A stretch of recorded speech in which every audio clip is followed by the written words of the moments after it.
આજે આપણે નક્કી કરવાનું છે. ગુરુ પૂર્ણિમા બી ગયો હમણાં, 26 તારીખે હમણાં સ્વામીજીનો સ્વધામગમન દિવસ બી ગયો. પરાત્પર પુરુષોત્તમ નારાયણ એવા હરિપ્રસાદ સ્વામીજી પણ જ્યારે મંદિરથી યોગી આશ્રમ તરફ આવતા હતા ત્યારે બહુ જૂનો લીમડો હતો, ઉંમર થઈ ગયેલી. ત્યારે સ્વામી બોલ્યા કે લીમડો બી પડી જશે, જુઓ એવી ઉંમર થઈ જાય, આપણે બી સફેદ વાળ થઈ ગયા, આપણે બી જવાના. બહુ મોંઘો અવતાર છે માણસનો, અને આપણે 50% ઊંઘમાં કાઢીએ છીએ અને 50% વ્યવહાર અને ધંધામાં કાઢીએ છીએ. એક ગામમાંથી છે ને એક બ્રાહ્મણ પસાર થતો હતો. એ ગામના પાદરમાં પાડિયા હતા કે ભાઈ રમણભાઈ, છગનભાઈ, મૂળજીભાઈ. 5 દિવસ, 10 દિવસ, 2 મહિના, 15 દિવસ, 3 મહિના એવું લખેલું એની ઉપર. પણ એને વિચાર્યું કે કદાચ આનાથી વધારે માણસ જીવતો નહીં હોય, એટલે આ ગામમાં રહેવાય નહીં. તો તે પાદરમાં બેઠેલા જે વડીલો હતા ને એમને પૂછ્યું કે આ લખ્યું છે જે પાડ્યું એટલે પથ્થર પર નામ લખીને શું છે? તો કે તમે છે ને ઉલટું સમજો છો. આ ગામમાં એવો રિવાજ છે કે માણસ જન્મે અને મૃત્યુ પામે ત્યાં સુધી એને જેટલો સત્સંગ કર્યો હોય એટલી જ વસ્તુ લખાય છે, બાકીનું વધારે લખાતું નથી. આપણે બી જેટલો સત્સંગ કરીશું એટલું જ લખાશે, વધારે નહીં લખાય. ફિલિપાઇન્સની અંદર એક વ્યક્તિ માછીમાર નીકળ્યો. જેવું નાવડું સ્ટાર્ટ કર્યું દરિયામાં ને એક પથ્થર ઘસાયો, મોટો 34 કિલોનો પથ્થર હતો. અવાજ બરાબર જાય? છેલ્લે સુધી જાય છે? જાય છે નહીં? 34 કિલોનો પથ્થર હતો, ચમકતો પથ્થર હતો. ઘરે લઈ આવ્યો, બહુ સુંદર પથ્થર હતો, રાઉન્ડ, સરસ, ફાઇન. રોજ પગે લાગીને જાય.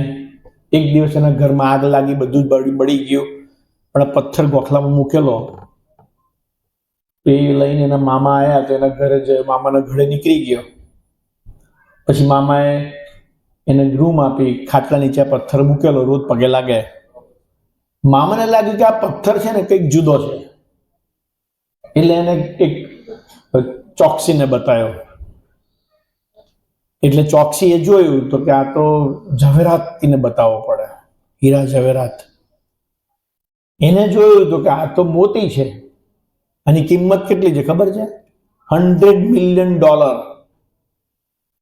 દુનિયાનું સૌથી મોટું મોતી, 34 કિલોનું. અને આ સત્ય પ્રસંગ છે, ગૂગલમાં બી સર્ચ કરો ને તો મળશે. એક સામાન્ય માછીમારના ઘરમાં $100 મિલિયન મોતી હતું, પણ એને ખબર ન હતી કે આ મોતી આટલું કિંમતી છે, એટલે એને આગલી રૂમમાં ઉઘાડામાં ગોખલામાં મૂકેલું. મામન થઈ ગયો તો ખાટલા નીચે મૂકેલું પથ્થર. એમ આપણું આ જીવન કેટલું મૂલ્યવાન છે આપણને ખબર નથી, પણ જ્યારે વ્યક્તિ ધામમાં જવાનો ટાઈમ આવે ને ત્યારે ખબર પડે કે ઓહો 60, 70, 80 વર્ષ મેં જિંદગીના કાઢી નાખ્યા, ખબર ના પડી. સિકંદર રોજ એક રાજ્ય જીતીને એની પત્નીને આપતો હતો, છતાં એની પત્ની એના સૈનિક જોડે ભાગી ગઈ, એના સેનાપતિ જોડે. તો વ્યક્તિને શું જોઈતું હતું?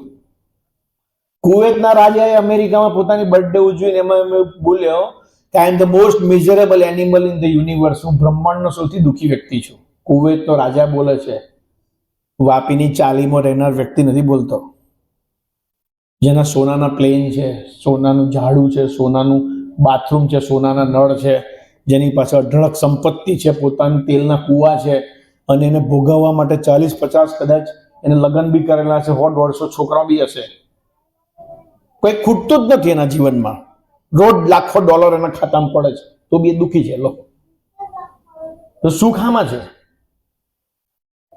રાજ ટ્રાવેલ્સ બોમ્બેમાં 100 વોલ્વો બસનો માલિક સીલિંગ પરથી ભૂસકો મારીને મરી જાય છે. ફોર્ડ કંપનીનો માલિક પોતાની 10મા માળની બિલ્ડિંગ પરથી ભૂસકો મારીને મરી જાય છે. કલેક્ટર થવું અઘરું છે, છતાં એક કલેક્ટરે પોતાની પત્ની ને પોતાની માં એ બેના ઝઘડાનું સોલ્યુશન ના આવતા કલેક્ટરે આપઘાત કર્યો, જે જિલ્લાનું સોલ્યુશન લાવે છે. અને આ બધું તમે ગૂગલમાં સર્ચ કરો એટલે મળશે, કલેક્ટરનો આપઘાત એટલું લખવાનું. અને વાપીમાં કોઈ કલેક્ટર થયું એવું મને લાગતું નહીં, અમારે ભરૂચમાં જ નહીં. કેટલી બુદ્ધિ હોય, કેટલી બધી સમજણ હોય, કેટલું બધું ગોખવું પડે, કેટલી મહેનત કરવી પડે, વ્યક્તિ કલેક્ટર થાય. તો પોસ્ટ મળી શકે, રૂપિયા મળી શકે, રાજા બની શકાય, દુનિયામાં 2, 5, 10 મકાન ખરીદી શકાય, 2, 5 મોલ બની શકાય, 2, 5 ફેક્ટરી કરી શકાય, પણ મોક્ષ ના મળે. નેક્સ્ટ ટુ ઇમ્પોસિબલ, શક્ય જ નથી. મોક્ષ ક્યારે મળે તો પ્રશ્ન એ છે. સ્વામીજી એવું કહેતા હતા કે એવો ભયંકર કળિયુગ આવશે ને કે જેની તમે કલ્પના નહીં કરી શકો. આ તો શરૂઆત છે કળિયુગની. ભગવાન કિશનને ગયે 5,500 વર્ષ થયા. બીજું શરૂઆત છે. કળિયુગ ઘોડિયામાં રમે છે. 4,32,000 વર્ષની કળિયુગની ઉંમર છે અને 28મી વખત કળિયુગ પૃથ્વી પર આવ્યો છે. 28 ટાઈમ ચક્કર ફરી ગયું. સતયુગ જતા પ્રોપર કળિયુગ. ભાગવતમાં એવું કહ્યું. અત્યારે 3 બર્નિંગ પ્રોબ્લેમ છે સમાજના. ભગવાને મોબાઈલ એક ઉપકરણ શોધ્યું માણસમાં પ્રવેશ કરીને, તો ગાંડા થઈ ગયા બધા મોબાઈલ પાછળ. બાપ ગાંડો, માં ગાંડી, છોકરા ગાંડા, કોઈને કોઈની પાસે ટાઈમ નહીં. કેમ? એ મોબાઈલમાં શું વધે છે મને સમજાવો. કોઈ વ્યક્તિ મોબાઈલમાં, પહેલા આપણા ઘરે બાપ દાદા ને ટેલિફોન આવે ને તો બી જાણે કે ઓહો કોઈ બહુ મોટું યંત્ર આવી ગયું ને, મિસાઇલ, એટલું બધો પેંડા ગામમાં વેચે. ટેલિફોન થઈ ગયા. TV black and white, Mahabharat, Chitrahaar, એક સમય હતો 30-40 વર્ષ પહેલા.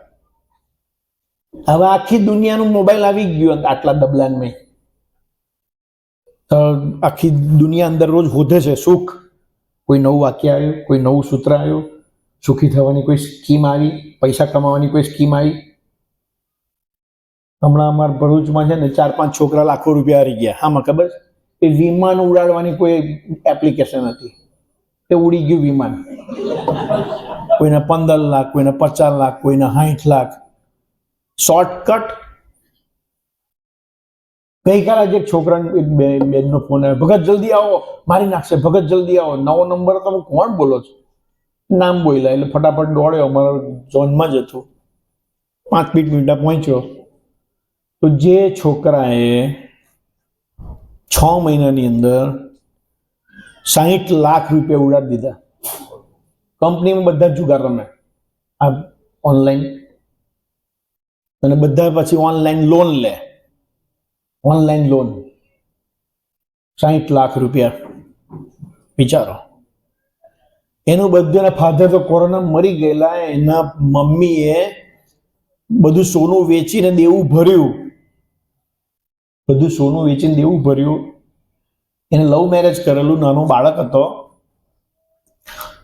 એને સમજાયો કે જો ભાઈ હવે જે થઈ ગયું એ થઈ ગયું, ભૂલી જા. હવે તું સત્સંગમાં આવે છે, તિલક ચાંદલો કરે છે, ભૂલ થાય, માણસ છે, તું ચિંતા ના કરીશ. પણ હવે ઇન્ટ્રાડે શીખ્યો નવું. અને સોનું ઘરમાંથી, ઘરનો વ્યક્તિ હોય તો ચાવી તો ખબર જ હોય ને ક્યાં છે. બહારથી માણસ ચેતે, તાળું મારે. ઘરના વ્યક્તિ તો કોઈ ચેતવાની ક્યાં જરૂર? થોડુંક સોનું લીધું ને મુથુટ ફાઇનાન્સમાં મૂકીને 2,80,000 લીધા ને એક જ દિવસમાં 1,60,000 હારી ગયો. એટલે એની મમ્મી વાઈફને ખબર પડી તો ફોન સ્વિચ ઓફ કરીને રેલવે સ્ટેશન પર બેસી ગયો. પછી ચાલતો ચાલતો આવ્યો. પછી ઘરમાં એને થોડી મમ્મી લડી તો ધક્કામુક્કી થઈ. એટલે પેલા કોણ લાગ્યું કે આ મારશે અમને. પહોંચ્યા, ગયા. કેમ રમ્યો તું? 60 લાખ હારી ગયા પછી બી તું કેમ આવું કરે છે? અમારી કંપની છે ને, જનરલ મેનેજર થી લઈને નીચે સુધીના વર્કર બધા જ રમે છે. એટલે કે હું ખેંચાઈ ગયો એની અંદર. શોર્ટકટ. ભગવાનને આપણને આપવું જ હોય તો અનિલ અંબાણી તે જન્મ ના આપ્યો હોત? સીધો જ. યોગીજી મહારાજ વખતે છે ને એક છોકરો આવ્યો નાનો, બાપા તમારી મેં તો બહુ શક્તિ છે, હું તો બહુ ગરીબ ઘરમાં જન્મ્યો, તો હું મોટો માણસ ક્યારે બનીશ? બાપા કે હમણાં જ. કેવી રીતે બાપા? તો એમ દૂર એક બોમ્બેનો શેઠિયો આવેલો અને નિષ્ઠાવાન હતો. બાપાએ કીધું, ગુરુ અહીંયા આવો. હા બાપા બોલો. આ છોકરાને દત્તક લો. લીધો બાપા. વચનની કિંમત છે ને ભાઈ. શેઠિયાને દત્તક લીધો તો ઓટોમેટિક કરોડપતિ થઈ ગયો. વાર કેટલી? ભગવાનની કૃપા સિવાય છે ને લક્ષ્મી ના પચે, સ્ત્રી ના પચે, માન ના પચે. વર્ષો પહેલા સ્વામી બોલતા હતા કે આ દુનિયા છે ને એને નેતા ઓળખતા ના આવડે ને સાધુ ઓળખતા ના આવડે. આખી દુનિયામાં આ જ મગજમારી છે. ગુજરાત તો ઘણું સારું છે, વેલ એજ્યુકેટેડ છે. બાકી યુપી, એમપી, પંજાબ, ઝારખંડ દુનિયામાં જાઓ ને તમે તો દરેક વ્યક્તિ આસ્તિક છે અને દરેક વ્યક્તિની પાસે 10-10, 20-20 લાખ લોકો ફરકતા હોય છે એક એક ગુરુ પાછળ. પછી ગુરુ મિલા ગોકળીના સાયકલ લઈને ભાગી ગયા એવી સ્થિતિ થાય. અમાર નર્મદા કિનારે એક ભગત જમીન આપી એક ભાઈને કે ભાઈ ચાલો ગામમાં સાધુ આયા તો સંસ્કાર મળશે બાળકોને. મંદિર બનાવ્યું. શરૂઆતમાં મહિનો તો રાત્રે રામધૂન રાખે ને બધા ભેગા થાય. પછી ઓરિજિનલ એને પ્રકાશ પોત કર્યું. એને ધીમે રહીને સિગરેટ, તમાકુ, બીડી, પછી ડ્રગ્સ, ચરસ, ગાંજો. આખા ગામના છોકરા બગડી ગયા. નારેશ્વર રોડ પર કોણા ગામ આવ્યું. કોણા ગામની વાત કરું છું, લાયો. પછી એની પીએચડી કરી કે આ છે કોણ? તા ખબર પડી કે એમપીમાં તળીપાર કરેલો હતો તો અહીંયા આવીને બધે સાધુ થઈ પત્તર રગડીને ગયા ગામની. આ સ્વામિનારાયણ સંપ્રદાયમાં જે સાધુ આવે છે, શાશ્વત સ્વામી અને પ્રભુ દર્શન સ્વામી, એકે માસ્ટર કરેલું છે એગ્રીકલ્ચરમાં. શાશ્વત સ્વામીએ માસ્ટર ડિગ્રી. અને સુરત જિલ્લામાં કડોદરા કામરેજ ગામમાં રહેવાસી, એના ઘરે ત્યાં 500 કરોડની જમીન છે. અને બીજા Prabhu Darshan Swami master in computer science Rajkot. તો શા માટે અહીંયા આવે છે એ લોકો? માસ્ટર ડિગ્રી લીધા પછી 2-5 કરોડનો પગાર લઈને અમેરિકામાં જતા શું વાંધો છે? અમારા ભરૂચના સાધુ છે હરિશરણ સ્વામી, પટેલના દીકરા છે, ઓળ ગામના, ડબલ MBA કરેલું લંડનમાં, 1.5 કરોડનો પગાર છોડીને યુવા પ્રવૃત્તિ માટે મૂક્યા ઝોન વાઇઝ આખા ગુજરાતમાં. તો we are the most fortunate people in the universe એવું દિલથી આપણે માનતા નથી ને આપણે થોડાક સ્વાર્થી નથી કે ભાઈ હું મારા પરિવારને કળિયુગમાં બચાવું. બસ ભગવાન સ્વામિનારાયણ પૃથ્વી પર આવ્યા અને 4 વરદાન આપ્યા કે મારો જે આશ્રિત થશે એને 7 દુકાળ પણ અન્નદાત ને વેર ને આખી દુનિયામાં ફેક્ટરી બંધ થઈ જાય ને મારા ભગતને તો રોટલા મળે જ. કરોડ વીછીનું દુઃખ મને આવો પણ મારા ભગતને નહીં. કેવા આશીર્વાદ! દુઃખ માથે લીધું, અંત સમય માથે લીધો. જ્યારે તમારો અંત સમય આવશે ત્યારે હું તમને ચોખ્ખા કરી અને હું મારું અક્ષરધામ તમને પમાડીશ. હવે અક્ષરધામને આપણે જોયું નથી, કલ્પના બી નથી એની આપણને, પણ એટલું માનવાનું કે ઘરમાં 5 સભ્ય હોય ને ઝઘડા ના થાય, એકબીજાના સ્વભાવ ગમે, રિસ્પેક્ટથી એકબીજાની તમે મર્યાદાથી કામ કરો અને શિક્ષાપત્રી પ્રમાણે આંખ કાન જીભ પવિત્ર રાખી 10 ઇન્દ્રિય અને 11મું મન પ્રભુવાસિત બને એટલે આપણું ઘર અક્ષરધામ બને. મરીને ને જીવીને LICની જેમ जिंदगी के साथ भी और जिंदगी के बाद भी, એનું નામ LIC, અક્ષરધામની પોલિસી. જીવતા જીવ બી આનંદ ને મર્યા પછી બી ભૂત પલી જન ખવીશ ના થવાય. તમે કદાચ ના જોયું તો સારંગપુર રહેવા જવાનું 2 દિવસ, શનિવાર જ જવાનું ખાસ. અમે છે ને વર્ષો પહેલા ગયેલા લાઇટ ફિટિંગ કરવા, ત્યાં તો હું સત્સંગમાં નહોતો. તો અમેરિકાથી એક બેનને લઈને 2 ભાઈઓ આવેલા અને એને કેટલા ભૂત વર્ગ્યા છે કલ્પના છે તમને. 6 મહિના તે રાખેલા, રોજ 1-2 કાઢતા હતા. બિલાડી બી બોલે, ઇંગ્લિશ બી બોલે, ફ્રેન્ચ બી બોલે, ગુજરાતી બી બોલે, હિન્દી બી બોલે, જેવું ભૂત એવું બોલે. અને હનુમાનજી સારંગપુર દાદા છે એમને ભગવાન સ્વામિનારાયણ ને ગોપાલ સ્વામીના આશીર્વાદ છે. મૂર્તિ જયારે પધરાઈ ત્યારે ગોપાલ સ્વામી પ્રાણ પૂરેલા એમાં અને આશીર્વાદ આપેલા કે અહીંયા જે અવગતિ ગયેલો આત્મા હશે તે અહીંયા લાવવાથી હનુમાનજી કાઢશે. અને હનુમાનજી ત્યાં આગળ કામ કરે છે, આશીર્વાદ આપેલા છે. મૂળ વાત પર આપણે આવી ગયા. પૂર્વનું પુણ્ય પ્રગટ થાય ને ત્યારે પ્રગટ ભગવાનની ઓળખાણ થાય. તમારી સામેથી પસાર થાય ને તો ઓળખાણ ના થાય. અર્જુનને નથી થઈને ભગવાન કિશનની ઓળખાણ. બધાએ મહાભારત જોયું જ હશે, જોયું ને તો સાંભળ્યું હશે. 18 દિવસનું મહાભારત, 18 અધ્યાય ગીતામાં મહારાજ ભગવાન કિશને અર્જુનને કીધા, એને સાંભળ્યા. આપણે કોર્ટમાં એ ભગવદ્ ગીતા પર હાથ મૂકીને કહીએ છીએ, કહીશ તો સાચું કહીશ. 18 અધ્યાય સાંભળ્યા પછી પણ અર્જુને ગાંડી ઉઠાયું નતું એવું શાસ્ત્ર કહે છે.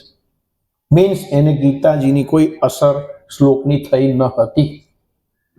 છેલ્લે ભગવાને એવું કીધું કે યથા ઈચ્છસી તથા કરું, તને ફાવે એમ કર. પણ એકવાર તને હું નિમિત્ત બનાવવા માંગુ છું, એટલે તને દિવ્ય દર્શન કરાવું છું. ભગવાન કિશને પોતાનું વિરાટ સ્વરૂપ બતાવ્યું ને ત્યારે એની ચામડાની, આપણી બધાની ચામડાની આંખો છે, એટલે ભગવાનને તો ઓળખી શકવાનો શક્ય જ નથી, પ્રશ્ન જ નથી કોઈ આવતો, શક્ય જ નથી ભગવાન ઓળખાય. એ તો કૃપા કરીને આપણું કાંડું પકડે, સિલેક્ટ કરે તો થાય. ભગવાને સિલેક્ટ કરેલો અર્જુનને અને એને દર્શન કરાવી. ઓહો હો હો, આવા ભગવાન! અનંત સૂર્યનો પ્રકાશ આની અંદર દિવ્ય દ્રષ્ટિ આપી થોડાક ટાઈમ માટે, સેકન્ડ. અંજાઈ ગયો અર્જુન. પછી ગાંડી ઉઠાયું. પછી એને ખબર પડી કે ઓ, ધર્મના યુદ્ધમાં આ તો બધા દુશ્મન છે, એમાં કાકા ફુવા મામા માસી ફોઈ કોઈ આવતા નથી. ગુરુ શિષ્ય ભાઈ બધા જ મારવાના જ. અધર્મ એટલે મારવાના જ. ધર્મ અને અધર્મ યુદ્ધની અંદર કોઈ લોલીપોપ ના આવે, હાથ મિલાવવાનો ના આવે. ઉઠાવ અર્જુન બાણ, યુદ્ધ જ કલ્યાણ. પાર્થને કહો ચડાવે બાણ. કેમ ભાઈ? ધર્મ ને અધર્મ ને બનતું હોત તો પછી પ્રશ્ન જ ક્યાં છે? આપણે બી જુદા જ ના થયા હોત ને. જો ધર્મ ને અધર્મ ને બનતું હોત તો આપણે શા માટે હરિધામમાંથી બહાર આવ્યા હોત? આપણે ઉપાસના માટે બહાર આવ્યા છે. જેમ શાસ્ત્રીજી મહારાજ બહાર આવ્યા ત્યારે એમને વડતાલની સંપત્તિ નથી જોઈતી. 2 ગાડી અમદાવાદ ને વડતાલની ગાડીમાં 2.5 અબજની તે ટાઈમની ગાદી હતી, નથી જોઈતી એમને ગાદી, નતા જોઈતા એમને મંદિરો. એમને શાસ્ત્રોક્ત રીતે બહાર આવવું હતું કે હું આત્મા છું, અક્ષર છું, બ્રહ્મ છું, ગુણાતીત છું અને મારા હૃદયાકાશને વિશે મારે પુરુષોત્તમ નારાયણ પધરાવવાના છે. એ સિદ્ધાંત અક્ષર પુરુષોત્તમ માટે બહાર આવ્યા. સિદ્ધાંતને લઈને યુદ્ધ હોય છે યુગે યુગે. અને યોગીજી મહારાજ એ સિદ્ધાંતને પ્રવર્તાવવા માટે સ્વામી કે 20 લાખની જનતા પસાર થઈ ગઈ. યોગીજી મહારાજને કોઈ ઓળખી ના શક્યું. અને પ્રભુદાસભાઈ સ્વામીજી સ્વરૂપે જ્યારે એમની સેવામાં હતા ત્યારે એમને દીક્ષા આપીને નામ આપ્યું હરિપ્રસાદ સ્વામી. અને એ યોગીજી મહારાજનો સંકલ્પ હતો કે યુવકો મારું હૃદય છે, યુવકો મારી પૂજા છે, યુવકો મારો પ્રાણ છે, યુવકો મારી સેવા છે. એ સંકલ્પ ઝીલ્યો સ્વામીજીએ ને ફરી ત્યાંથી બહાર આવ્યા બોચાસણમાંથી. એમને બી સંપત્તિ નથી જોઈતી, ગાદી નથી જોઈતી, રૂપિયા નતા જોઈતા. એને એક જ સિદ્ધાંત હતો કે યુવકોના હૃદયમાં ભગવાન પધરાઈ દેવા છે. અને 1 લાખ યુવકોની નારાયણી સેના બનાવી. ફરી પાછું ઉપાસનાનું યુદ્ધ આવ્યું 50 વર્ષ પછી. આપણે દિલથી માનીએ છીએ કે નારાયણ પૃથ્વી પરથી જતા જ નથી. એટલે પુરુષોત્તમ નારાયણ હરિપ્રસાદ સ્વામી સ્વરૂપે હતા તો પ્રબોધ સ્વામી મૂળ અક્ષર ગુણાતીત છે. અને સિદ્ધાંત માટે જ આપણે બહાર આવ્યા. અને એની અનુભૂતિ ક્યારે થાય? દિલથી પોકાર થાય ને ત્યારે અનુભૂતિ થાય. પોકાર કરવો પડે. જેમ નરસિંહ મહેતા, મીરા, એકનાથ, તુકારામ, કબીર જેટલા બી પૃથ્વી પર ભક્ત થઈ ગયા ને એ નોકરી ધંધો નતા કરતા, ભજન જ કરતા હતા. આખો દડવાનું કરતા જ વગાડતા હતા. કોઈ એમનું કામ ચાલતું હતું. અને સ્વામીજી આપણને કહે છે કે 30 મિનિટ પૂજા કરો, 30 મિનિટ ભજન કરો, અઠવાડિયે 1 વાર ભેગા થાવ, ભગવાનની વાતો કરો, જાઓ તમારું તમામ તંત્ર મારા હાથમાં. તો બી આપણે અઠવાડિયે 1 કલાક ભેગા થવાનું હોય ને તો કેટલા ફોન મારવા પડે, કેટલો વ્યવહાર. કોઈ કે માયકે વેવાઈ આયા, કોઈ કે જમાઈ આયા, તો એને ઊંચકી લાય ના આવે સત્સંગમાં. સત્સંગ નહીં કરશે તો કરશે હું કુશળ. આપણે જેને માનતા હોય તેને દિલથી માનો. સ્વામી કહેતા હતા કે અમે કોઈ સ્વામિનારાયણ બનાવવા માંગતા જ નથી. કૃપાથી, દ્રષ્ટિથી ભગવાન તમને યોગમાં લેશે. યુગે યુગે ભગવાન આવે છે, નામ બદલાય છે. તો ભગવાન તો જે યુગમાં જે નામ ગ્રહણ કરીને આવશે, તમને નામ જોડે સેટિંગ ના આવતું તો ભગવાન કોઈ પણ સંભાળી શકો. સ્વામી કે કે જે ભગવાનને દિલથી માનતો હોય, ધર્મ નિયમ પાડતો હોય ને, એ પૃથ્વી પર ફરતું વિચરતું સ્વરૂપ એનું કાંડું પકડી લે, એને સત્સંગમાં લય જ લે.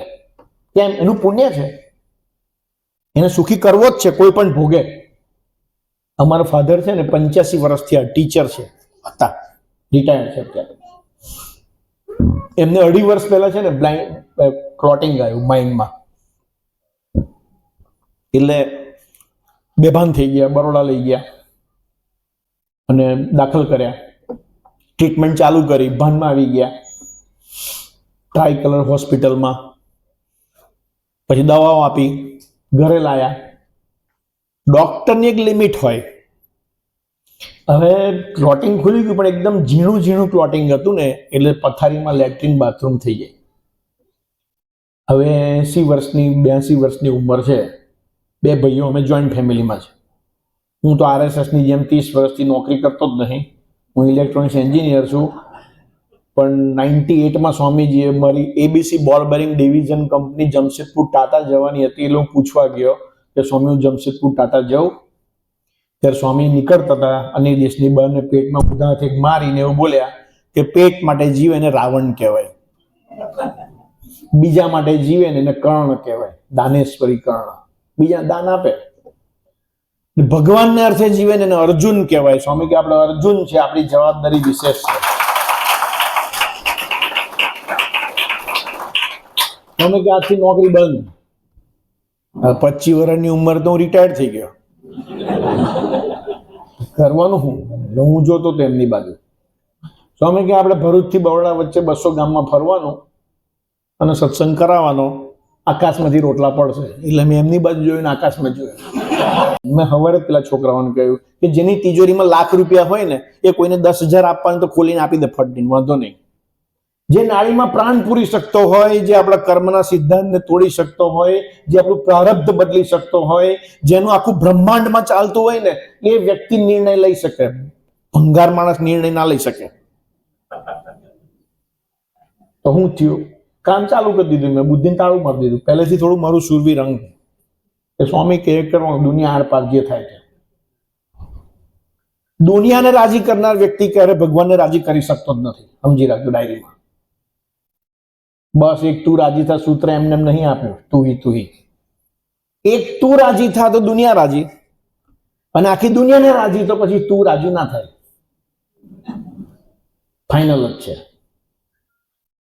અને જે વ્યક્તિ ભગવાનને રાજી કરી શકે ને, એ પોતાના સમાજને બી રાજી કરી શકશે, પોતાના સગા સંબંધીને બી રાજી કરી શકશે.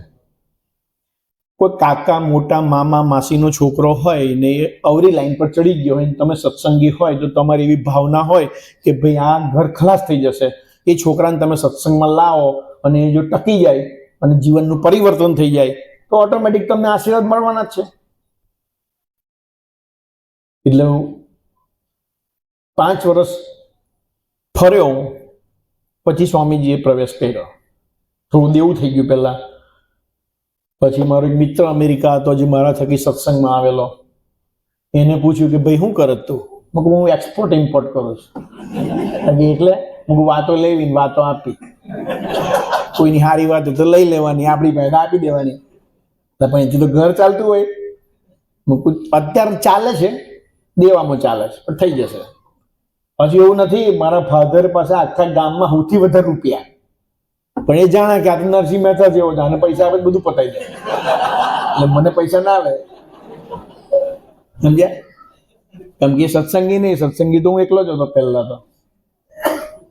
એકવાર સ્વામીજીએ કીધું કે આપણે ભજન કરીને છે ને પ્રાર્થના કરો એટલે બધું થઈ જશે. તો મારો એક મિત્ર હતો, એના વડોદરામાં સાઇટ ખોલવાની હતી, 2 કરોડની જમીન હતી, 1 કરોડ આપવાના હતા. 4 પાર્ટનર થઈ ગયેલા, 5મો પાર્ટનર બાકી હતો. એટલે મને કીધું તારે થવું જ? મેં મારે પૂછવું પડે કે યાર સ્વામીજીને પૂછી લે કે આપણે થઈ જાઓ, હું 20 લાખ આપવાના છે. કે આપણા બાપા પાસે છે જ, એમ કે ભજન કઈ માંગી લેવાના. મેં ના લે મને, કે ના આપશે. જો સંકલ્પ એમનો. ભજન કર્યું અને કીધું કે આવી રીતે રોકવાના છે એક જગ્યાએ, સ્લીપિંગ પાર્ટનર. મહારાજે પ્રવેશ કર્યો, એમને કીધું કે 1 જણના આવવાના છે, અઠવાડિયામાં આપીશ, પણ લખાણ લઈશ, ચેક લઈશ, વ્યાજ આપવું પડશે. એ તો વ્યવહારિક છે. જો કોઈ વ્યક્તિ ભેટે ને એના સંસ્કાર પ્રમાણે એના સંસ્કાર ટ્રાન્સફર થાય. જેવો વ્યક્તિ દારૂડિયો ભેટો તો દારૂના સંસ્કાર ટ્રાન્સફર થાય, કામી વ્યક્તિ ભેટો તો કામના સંસ્કાર ટ્રાન્સફર, જુએ તો ટ્રાન્સફર થાય.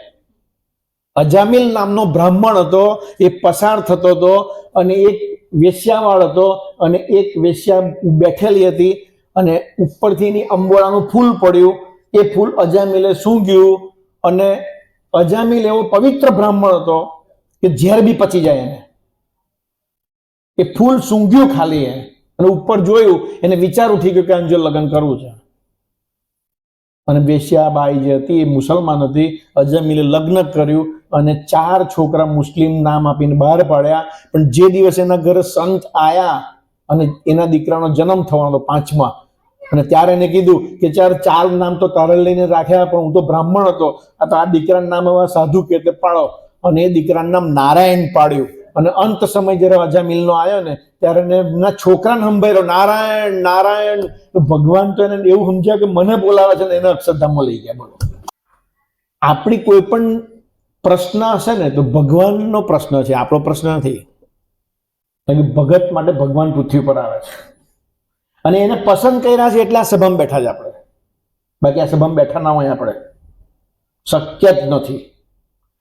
વૃંદાવનની અંદર શિવલાલ શેઠ હતા અને એ ટાઈમમાં એને સોનાનો થાંભલો બનાવેલો વૃંદાવનમાં, અને એની પર શ્લોક લખેલા બધા કે કોઈ સાધુ આવે અને ધર્મના શ્લોક વાંચે અને એવું થાય કે આ થાંભલો કોને બનાવ્યો છે, અને એમના હોઠ ઉપર શિવલાલ શેઠનું, સાધુના હોઠ પર શિવલાલ શેઠનું નામ આવી જાય તો મારું કલ્યાણ થઈ જાય.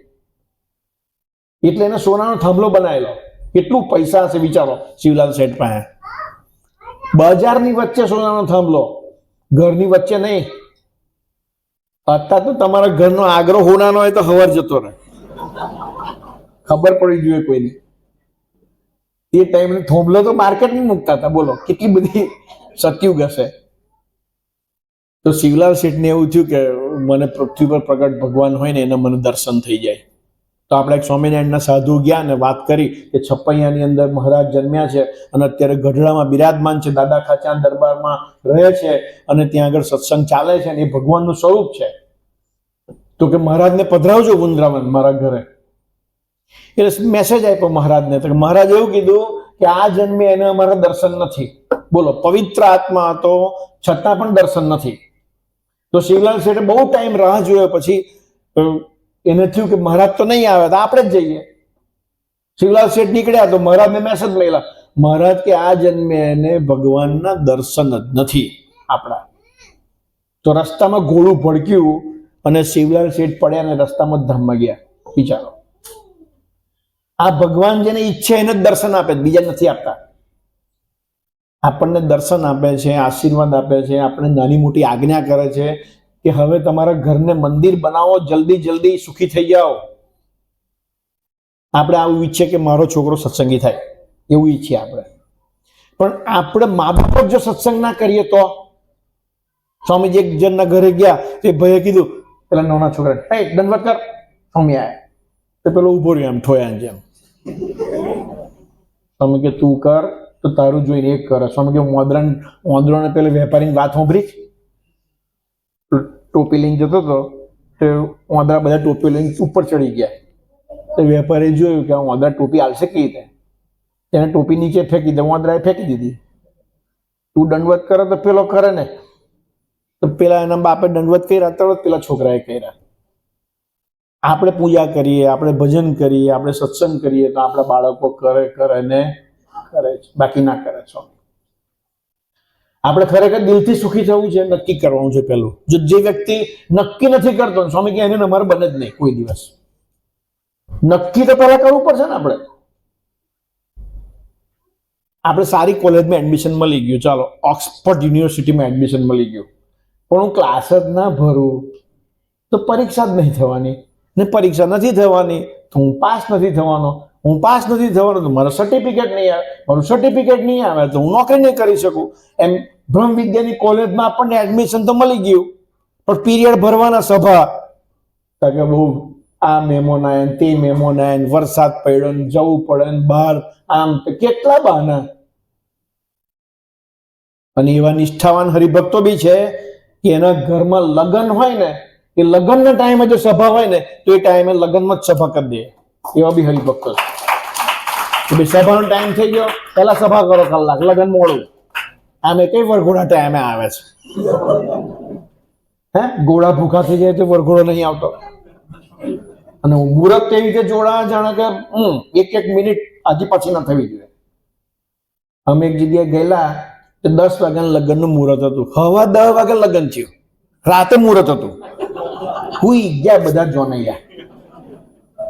અને એમાં નીકળ્યું પેલું વરઘોડો, બેન્ડ વાગતું એટલે પોલીસ આવી, પેલા દાદાગીરી કરી. દાદાગીરી કરીને પેલો કેમ દાદાગીરી રિક્વેસ્ટ કરજો વગવા દઉં કે પરમિશન થાય નહીં, બંધ કર વરઘોડો. ચાલુ ફરવા બહાર નીચે વરઘોડો બંધ, ડીજે ગાયબ. ભગવાન માથે પડીને જીવતા હોય તો દુનિયાની દરેક જગ્યાએ તમારા ટાઈમે કામ થાય. ભગવાનને માથે પડવું નથી, કામ ભગવાન રીતે કરશે. વિચારો, આજે આપણે નક્કી કરવાનું છે 1 કલાક અઠવાડિયે સભામાં આવવું જ પડે. સત્સંગમાં આવવાનું નક્કી કરવાનું. ઓબ્સ્ટેકલ આવે ને તો ભગવાનને સંભાળવાના, મહારાજ તમે તે બધું સંભાળ લેજો. એક છોકરાને વિઝા પૂરા થઈ જતા, સ્વામી કે સભા ભરે લગા સ્વામી રેગ્યુલર. તો કે દુનિયાની કોઈ તાકાત તને દેશમાંથી ના કાઢી શકે, દુનિયાની કોઈ તાકાત ના કાઢી શકે. પછી કે સ્વામી 10 વર્ષ યુએસએમાં થઈ ગયા, હજુ મારું PR નહીં આવ્યું, અને આ 26 તારીખે જો મારું PR ના આવે, સોરી 16 તારીખે, તો પછી ફાઇનલ ડેટ છે. ગુરુવારી પ્રબોધ સ્વામીને કહ્યું. તો કે તું સભા ભરે છે, ભજન કરે છે, પૂજા કરે છે, 110 રૂપિયા ભગવાનના ચોખ્ખા કાઢે છે ને, તારું આવી જશે, ચિંતા ના કરતો. 16 તારીખ કાલે સવારે, એટલે રાતે 12 વાગે તારીખ બદલાય ને, એટલે હવે 15 તારીખે પ્રબોધ સ્વામી કીધું કે આજે આવી જશે, ચિંતા ના કરતો. એનું રજીસ્ટ્રેશન એપ્લિકેશન છે ને રિજેક્ટ થઈ ગયો, મેસેજ આવ્યો. એટલે એને એકદમ એટેક લાગ્યો, આ હું થયું કે. અને 5 વાગે હાજે બીજો મેસેજ આવ્યો કે તમારી એપ્લિકેશન માન્ય ગણવામાં આવે છે. મેસેજ આવી ગયો. એટલો બધો નાચી ઉઠ્યો, ઝૂમી ઉઠ્યો કે જો આજનો દિવસમાં ના આવ્યો હોત ને તો મારે ઇન્ડિયા બેક જ જવાનું હતું. ને 50 લાખ 70 લાખ રૂપિયા ખર્ચીને કોઈ છોકરો ગયો હોય ભણવા, અને એના બાપે દેવું કરેલું હોય ને પાછું આવવાનું થાય તો કેટલું અઘરું લાગે. એ દેવું પૂરું જ કેતે થાય, વિચારો. એમ આપણી તન મન ધન ને આત્માની જવાબદારી ભગવાન લેવા તૈયાર થયા છે. આવા આપણી ભાગ ડ્યુટી શું છે? એવું તો કીધું જ નથી કે તમે શરીરને હૂકવી નાખો, તમે ઉપવાસ કરો, તમે એવી ભયંકર તપશ્ચર્યા કરો, એવી કોઈ વાત જ નથી. સવારે ઉઠો, નહીં ધોઈને સ્વામી કે દુનિયા પછી સંભાળો, ભગવાનને પહેલા સંભાળો. અમે ભાવનગર ગયેલા, જનકભાઈ કાળિયાબીડની અંદર એક હરિભગત છે, એમના ઘરે પહેલી જ વખત સ્વામીજી આવેલા. સ્વામી કે આપણે છે ને 3 દિવસ રોકાઈશું અને 40 પધરામણી કરીશું. સ્ટાર્ટ થયું કામ. એક બેન હતા, ટીચર હતા, એ મોટા મોટા માણસોના છોકરાને ભણાવતા હતા, એટલે બધાની ઘેર પધરામણી ગોઠવેલી. એમાં એક જનકભાઈ ના શાળાના ઘેર પધરામણી કરી. છોકરો જન્મ્યો ત્યાંથી પથારીવશ હતો, એની કમર નથી, બેક મણકા, જન્મ્યો ત્યાંનો. હું દરેક વ્યક્તિને દરેક સભામાં કહું છું કે 5 વાર સવારે ઉઠો ને એટલે યાદ રાખવાની, પથારીથી પગ મૂકતા પહેલા, કે ભગવાન આપણને પહેલા તો ભારત ભૂમિને વિશે, ગુજરાત ભૂમિને વિશે જન્મ આપ્યો. રહેવાનું મળ્યું ગુજરાતમાં, પવિત્ર ભૂમિ. સ્વામી કે દુનિયાના બધા જ અવતારો ગુજરાતમાં આવીને કાર્યક્ષેત્ર બનાવ્યું, તમામ અવતારોએ. બીજું, સારા મા બાપને ઘેર જન્મ આપ્યો. ત્રીજું, અપંગ ના બનાયા, શરીર સારું આપ્યું. અને ચોથું, સારા મિત્રો વચ્ચે બેસવાનું મળ્યું. અને પ્રગટ ભગવાનની પ્રાપ્તિ થઈ. આના જેવું બ્રહ્માંડમાં બધી જ વસ્તુ સારી છે, છતાં પણ આપણા જીવનમાં દુઃખ છે, તો વિચારવાનું કે આપણે કઈ જગ્યાએ પાછી પાણી છે. બધું જ જયારે સારું છે તો તે જનકભાઈના ઘરે ગયા તો એનું બેક ખલાસ, પથારીવશ, 17-18 વર્ષનો છોકરો હશે. એ ત્યાં એક બીજા બિઝનેસમેન હતા, શિપ બ્રેકિંગનો ધંધો હતો. એમને સ્વામીજીને કહ્યું કે સ્વામી આ દીકરાનું કંઈક કરો તો તમે ભગવાન કહેવાય. ઓપન ચેલેન્જ, પહેલી જ પધરામણી, ભગવાનને ચેલેન્જ આપવાની સીધી જ. તમે ભગવાન તો આવું કરો, આવું યોગમાં લેવો હશે. એટલે ભગવાને કીધું કે જો સ્વામિનારાયણ મંત્ર બહુ બળ્યો છે, આપણે ભજન કરો 15 દિવસમાં મહારાજ ધામમાં લઈ જશે. તો કે જો સ્વામી ધામમાં લઈ જાય ને તો આ વ્યક્તિ જન્મે તો પથારીવશ છે, દુઃખી જ છે, એના મા બાપ બી દુઃખી છે. પછી સ્વામી કહે બાપ શું કરે છે? કે સ્વામી ઉપર છે. ઉપર શું કરે? સ્વામી કે ડીઝલ છે. ડીઝલ? ત્યાં ડીઝલ શબ્દ વાપરે 645 ને બોલાવે નીચે. સ્વામી કે જે છોકરાનો આત્મા તો ચોખ્ખો જ છે, પણ એના બાપના લીધે એ વીર્ય તત્વમાં ખામી આવીને આ બાળક અપંગ આવ્યો. સ્વામી કે કઈ નહીં, કે ચાલો હવે તમે કીધું એ સંકલ્પ કરીએ છીએ મહારાજને 15 દિવસમાં ધામમાં લઈ જશે. એક વસ્તુ યાદ રાખવાની કે જેનો બાળક અપંગ હોય, મેન્ટલી રિટાયર્ડ હોય, એ વ્યક્તિના ઘરમાં જો છોકરો 50 વર્ષ જીવે ને તો એનું જીવન નરક બની જાય. પથારીમાં લેટ્રિન, બાથરૂમ, લગ્ન, જન્મ, મરણ, કોઈ જગ્યાએ જવાય જ ના, ઘરમાંથી નીકળાય જ ના. માં કે બાપ હાજર રહેવું જ પડે ફરજિયાત. કેવું કહેવાય પ્રારબ્ધ. અને સ્વામીજીએ પછી સંકલ્પ કર્યો ને એક્ઝેક્ટ 15મા દિવસે એ છોકરો બેઠો થાય છે, સામે જવું છે એવું બોલે છે, ત્યાં ચા પીએ છે, કેળું ખાય છે અને ધામમાં જાય છે. પછી 3 લક્ઝરી લઈને લોકો મંદિરે આવેલા દર્શન કરવા માટે. પણ ભગવાને યોગમાં લેવા માટે પ્રસંગ ઉભો કરી શકે વ્યક્તિને, પણ ભગવાનનું ભૂલકું બનવા માટે સ્વામી કે તમારે સ્વાધ્યાય ભજન કરવું પડે, સંબંધ બાંધવો પડે, નાની મોટી આજ્ઞાને પાળવી પડે, ત્યારે તમે ભગવાનને હૃદયમાં ધારી શકો. તમને મને ગયું કે આ ભગવાન છે, પછી એને ધારવા માટેની પ્રોસેસ જુદી છે. આપણે બહુ ભાગ્યશાળી છે કે આ કળિયુગની અંદર આ ભગવાન આપણને મળ્યા. બહુ જ ભાગ્યશાળી છે આપણે. હમણાં છે ને એક છોકરો શેર બજારમાં 1.5 કરોડ રૂપિયા હારી ગયો સુરતનો. હવે સભા ભરતો હતો એટલે આપણે સભા ભરવાની એવું કે ગમે તે નાખી દેવા રૂપિયા. કોણ છે? આપણી ભાઈ ભગવાન છે. નાખો. એટલે ભાઈ તે પૂછ તો ખરો કોઈને. હમણાં એક છોકરો છે ને પેલી એજન્સીમાં કામ કરે છે, આ ડાબર ને એવું બધું, થોડો મંદ બુદ્ધિનો છે ભરૂચમાં. તો પેલા અમારે એક ભાઈને કે આવતા વર્ષે તો એમ કે વોટર પાણી પ્લાન્ટ નાખી દેવો છે, એમ કે વોટર બોટલનો પ્લાન્ટ. હજુ એને પાણીનો પ ખબર નહીં, કોઈ જગ્યાએ એને પાણી કાઢ્યું નહીં, કશું ખબર જ નહીં. ચાની લારી ખોલે તો હોટલ બનાવે, વાત બરાબર છે, પણ જે ધંધાની ખબર જ નહીં તે કે પ્લાન્ટ નાખી દેવો છે. કોઈને પૂછ્યું ખરું? બધે ગુરુ કરવા પડે. તો પેલા શેર બજારમાં હારી ગયો 1.5 કરોડ રૂપિયા. તો પ્રભુ સ્વામી પાસે સર્વમંગલ સ્વામી લઈને આવ્યા. તો સ્વામી 1.5 કરોડ. સ્વામી 1.5 કરોડ કયો ધંધો હતો? તો કે શેર બજાર. એ હું એમ કે કશું આવે એમ કે આપવા લેવાનું? તો કે ના, ખાલી રમવાનું જ આવે આમાં. લાલ લીલી ભૂરી લાઈટો ચાલતી હોય. અમને કે સ્વામીજી એવું કહેતા કે સ્ટોક માર્કેટ આપણું કામ નહીં, ટાઈમ બગડે, આપણે ના રમાય. તો સ્વામી ભૂલ થઈ ગઈ, હવે નહીં રમો, આશીર્વાદ આપો, પ્રાર્થના છે. અને સ્વામી કે હવે બીજો ધંધો કરવાનો. હવે હોય તો ધંધો કરું ને. તો કે હવે આશીર્વાદ આપો, આટલું પાછું આવી જાય. સ્વામી કે સારું, 3 દિવસ આપું છું, મહારાજને સંભાળીને રોકજે, પછી ના રમતો કે. 3 દિવસમાં પાછો 1.5 કરોડ કમાઈ ગયો.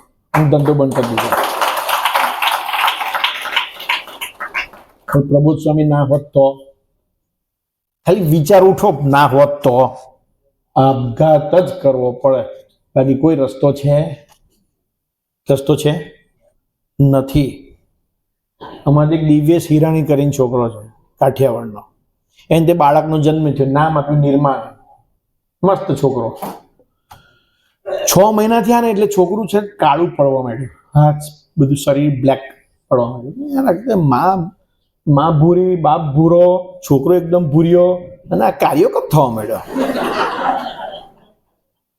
પછી ડોક્ટર પાસે ગયા કે સ્વામી આ ભૂરાનો કારો થવા માંડ્યો. ચેકઅપ કર્યું. ઓ ભગત, એના હાર્ટમાં હોલ છે 7 mm નો, એટલે બાળકને શ્વાસ લેવામાં તકલીફ પડે છે. અને ઓક્સિજન પહોંચતો નથી એટલે સેલ બધા મરે છે, એટલે છોકરું કાળું પડે છે. આને પ્રારબ્ધ કહેવાય. બાળક જન્મ્યું હોય એને શું ગુનો કર્યો, એને હાર્ટમાં હોલ, તો ગયા જન્મનું પ્રારબ્ધ. અને આ મા બાપ છે ને એનું ઋણાનું બંધ એની ઘેર આવ્યું એટલે એને ભજન કરાવશે ભગવાન જોડે સંબંધ પાકો કરાવવા માટે. આપણો ધ્યેય છે ભગવાન જોડે સંબંધ પાકો કરવાનો, દુનિયા જોડે નહીં, ઘરવાળી જોડે નહીં, મા બાપ જોડે નહીં. સેવા બધાની કરવાની છે, ભગવાનના ભાવથી જોડાવાનું છે ખાલી ભગવાનમાં. એટલે ભજન ગાઈએ છીએ આપણે, રે સગપણ હરિવરનું સાચું, બીજું સર્વે ક્ષણ ભંગુર કાચું. ગમે તેવા તમે કોલ આપો તમારી ઘરવાળી કે 7 જન્મ તક સાથ રહેંગે, કોણે જોયું? હવે આ જન્મમાં ફોફો પડી જાય છે, હું 7 જન્મની વાત કરું. હવાર રંગ જુદો, બપોર રંગ જુદો, રાતે રંગ જુદો. એક ભગત નો ફોન આવ્યો સુરત થી, ભગત ઘરવાળી જતી રહી, તમને સારું જ થયું. કઈ ગઈ? મેં કીધું ઘેર ગઈ. પાછી લાવવાની. કયું ગામ? કે દેરોલી, ભરૂચ પાસે. હું ત્યાં કોઈ આપણા સત્સંગી નહીં લા. કેટલા વખતથી ગઈ? તો કે 5 વર્ષથી. 5 વર્ષ થયા? હવે ના કહેવાય. તો કે એને આવું જ નહીં, કે એને આવું નહીં તો આપણે શું કરીશું? બાળક છે તો કે છે, કેસ ચાલે છે ભરણ પોષણનો, 10,000 રૂપિયા આપું છે એમ કે હું. તો હું કેમ લાવી છે? લાવી તો પડે ને એમ કે. એને આવું નહીં તારે લાવી છે. વચ્ચે વાટાઘાટો થઈ લો તો કે 10 વખત થઈ લો. 5 વાર એની ઘેર, 5 વાર મારી ઘેર. બધા એવું કહે છે કે જા જા જા, પણ એ કે જેવું કે મને નહીં જવું. કારણ હું? તો કે મા બાપ જોડે નહીં રહેવું, અલગ રહેવું છે, સ્વતંત્ર. તો મેં કીધું ત્યાં હું નક્કી કર્યું? કે હવે એવું નક્કી કર્યું કે આ પપ્પા અમે એમની રીતે જીવી લેશે, આપણે ઉપર નીચે રહીએ. 2 માળનું મકાન છે. તો પેલા બેન કે ના, એ મકાનમાં નહીં, અલગ જ રહેવા જવાનું. અને પાછું 100 રૂપિયા સ્ટેમ્પ પર બધું લખવાનું. એવું અઠવાડિયામાં એકવાર પિક્ચર જોવા જવાનું, શનિ રવિવાર હોટલમાં જમવા જવાનું, પછી અમુક ખર્ચો અમુક રીતનું ખરીદી કરવાની, બધું લખાણ લેવાનું, પછી આવવાનું. મગુ ભગત બંધ જ રાખો, આ 10,000 ફાયદામાં છે. છોકરું એ ભણાવે. મેં કીધું આ 10,000 તો છોકરામાં જ ખર્ચો થઈ જાય, તો તે આવશે તાર 25,000 ખર્ચો લાગશે. આ તો આનંદ કરું છું.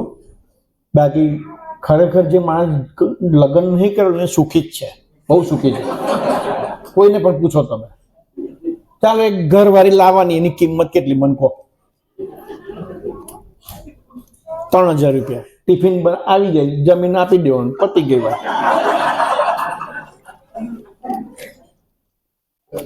લાવો કદાચ તમે તો પછી સહન કરવાની તાકાત જોઈએ.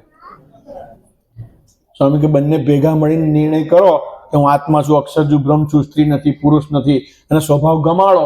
થોડો માર ખાઓ, થોડો મારો, ભેગા થાવ, જુદા થાવ, પાછા ભેગા થાવ, પણ જિંદગી તો પૂરી કરવી જ પડશે. પણ અત્યારના સમયમાં શક્ય નથી. બધાને પોતાનું સ્વતંત્ર લાઈફ જીવવું છે. આખો યુગ બદલાઈ ગયો. મા બાપની સેવા જ નહીં કરવી કોઈને નહીં કરવી. ભારરૂપ લાગે છે મા બાપ. આ ભરૂચના સમયમાં મેઇન થીમ આ છે આપણે, કે ઘર મંદિર બને અને ઘરના તમામ સભ્યો એકબીજાના ભગવાનના ભાવથી સેવા કરે. બીજું થીમ છે બાળકોને મોબાઈલથી દૂર રાખો, નીકર બાળકને ગાંડો થતા કોઈ નહીં રોકી શકે. ડોક્ટર સુનિલ સોત્રીએ કરીને એક ડોક્ટર છે ભરૂચમાં, 150 બાળકો રોજ આવે છે એની પેશન્ટ તરીકે. બિલકુલ ચંચળ. હું એક છોકરાને લઈને ગયેલો, તો પેલું બાળક કઈ હિન્દી ભાષી જ હતા પેલા લોકો, તો કે હું બહાર બેઠેલો, આ બાજુ કાઉન્સિલિંગની બીજી રૂમ હતી, તે બીજા ડોક્ટર હતા. તો અમે એક છોકરાને લઈ ગયેલા, બહાર બેઠેલા. તો પેલી રૂમમાં ડોક્ટર પાસે પેલો બાળક ઇન્ટરવ્યુ કર્યો કે તમને ઊંઘ આવે છે? પેલું તો નાનું છોકરું આટલું તો જોયા કરે, ડોક્ટર જવાબ ના આવે. પછી કે આખો દિવસ મોબાઈલ રમો છો? જવાબ ના આપે. એટલે છોકરું ઉઠ્યું અને માર્યો ભૂસકો ટેબલ પર, ટેબલ પરથી જાય ડોક્ટર પર. ડોક્ટર ખુશી લઈને નીચે, તે પેલા બાયણામથી નીકળીને પેલા કાઉન્સિલિંગ વાળા ડોક્ટર પર. અને એ બાજુ એવું ધમાલ કરી એને આખી દવાખાનામાં. ત્યાં ડોક્ટરે કીધું કે જો આ 4 વર્ષનું છોકરું છે, 1 સેકન્ડ જપીને બેઠું નહીં, ગાંડા જેવું થઈ ગયું. કેમ થયું? મા બાપે જ મોબાઈલ આપ્યો હોય ને, મોબાઈલ જાતે તો લીધો નહીં. મા બાપને ફ્રી રહેવું છે, મોબાઈલ આપી દીધો, રમ. હવે મરી જાય ને તો મોબાઈલ હાથમાં નહીં આપવાનો. મરી જાય તોય આ જે છોકરાને મેં કીધું ને 1,60,000 ગુમાયા હમણાં શેર બજારમાં કાલે, એનું છોકરું કદાચ 2 વર્ષનું નહીં. પેલું છોટા ભીમ જોઈને આખો દાડો દાંત કચડે છે. હા, જે ઘરમાં એન્ટર થાય આમ કરે કે આખો દાડો છોટા ભીમ જ જોયે છે એમ કે. એટલે આ મેં કીધું આને મૂક્યા અઠવાડિયું બહાર જે મોબાઈલ ના હોય તે બીજા દાદાને થઈ તે એની પિયરમાં મૂક્યા આવ્યા. મોબાઈલ વગરના દાદા પેલું નોનું ડબલું રાખે. અઠવાડિયું પછી ભૂલ્યો તારે નોર્મલ થયો, બાકી તે ભીમ આપણું જ માથું તોડ નાખશે એક દાડો. આ રિયલ હકીકત છે. ભાઈ તમે એને કહેતો મારો છોકરો ભણતો નહીં, ટકા ના આયા, તો કે એને ભણવામાં રસ જ નહીં જાગે સ્વામી. પહેલા બીજા ધોરણથી જ ઠપ. વધુ વાત નથી કરી, 9:45 થઈ ગયા, પણ ચાલો રાખીએ 5-10-15 મિનિટ વાત કરીએ. તુલસીદાસજી એક નદી કિનારે બેઠા હતા, કથા કરતા હતા. સામેથી એક વ્યક્તિ કથા સાંભળવા માટે આવેલો. જોરદાર વરસાદ પડ્યો, 2 કલાકની મેં 10 ઇંચ વરસાદ, નદી પૂરપાટ થઈ ગઈ અને નાવડી બાવડી બધું બંધ થઈ ગયું. પેલો પાછો આવ્યો, કીધું કે મારે તો જવું જ પડશે, મારે તો ઢોર ઢાંખર છે અને મારે જવું પડશે, નહીં ચાલે. તુલસીદાસે કલમ લીધી અને કાગળમાં આમ લખ્યું ને ગળી વાળી ના લીધી, લે આ મુઠ્ઠીમાં રાખજે, તું નદી પર ચાલીને સામે જતો રહીશ, ચિંતા ના કરતો. કે ખોલતો નહીં મુઠ્ઠી, વાંચતો નહીં અંદર. એને મુઠ્ઠીમાં લીધું, નદી પર પહેલો પગ મૂક્યો, બીજો પગ, નદી પર પંચમહાભૂતનું બોડી ચાલવા માંડ્યું. આ બોડી છે પૃથ્વી, જળ, તેજ, વાયુના આકાશ, પંચમહાભૂતથી બનેલું છે. એ તમે ધારો એવા થઈ શકો. વચ્ચે ગયો ને તો એને એવું થયું કે સાલું ચિઠ્ઠીમાં શું હશે કે હું પાણી પર ચાલું છું. માણસની આ પ્રોબ્લેમ ના કે પેલું જ કરે. ચિઠ્ઠી ખોલી તમે રામ જ લખેલું, રામ એટલામાં તો બુડવા માંડ્યો. કેમ કે રામ લખ્યું વાંચ્યું, એને વિચારું છું કે રામને તો હું બી ભક્ત છું, તો ચિઠ્ઠી કમ જરૂર પડી મારે. ડૂબા માંડ્યો, 2-4 લોટા પાણી પી ગયો, ગળગળ ગળગળ. હે રામ બચાવો, હે રામ બચાવો. રામ કઈ આયા નહીં. હે તુલસી કે રામ બચાવો, ફટાક દઈને બહાર આવી ગયો, નીકળી ગયો. જે દર પાછો આવ્યો. પછી એના શિષ્યને વાત કરી, ઉત્તમ શિષ્યને, પ્રબોધ સ્વામી જેવા. રામનું નામ તો હું બી લઉં છું, રામનું નામ તુલસીદાસ બી લે છે, તો હે તુલસી કે રામ, તો હું બહાર આવી ગયો અને મેં બૂમો પાડી તો 2-4 લોટા પાણી પી ગયો. અને જો થોડુંક મોડું થયું તો પતી ગયો હોત. તો કે ભાઈ તુલસીદાસજી જે રામનું નામ લે છે ને, એને રૂવાણે રામચંદ્ર ભગવાન છે. કેમ કે નિષ્કામ છે, એની કોઈ કામના નથી, એ તો ભક્તો સુખી થાય એવી ભાવનાથી ભજન કરે છે. ને તુલસીદાસ ના રામ છે જુદા, ને આપણા રામ જુદા. કેમ કે આપણે રામમય થયા નથી. નામ ભલે લઈએ છે, એમ આપણે સ્વામિનારાયણનું નામ લઈએ છીએ, પણ સ્વામિનારાયણ મય થયા નથી.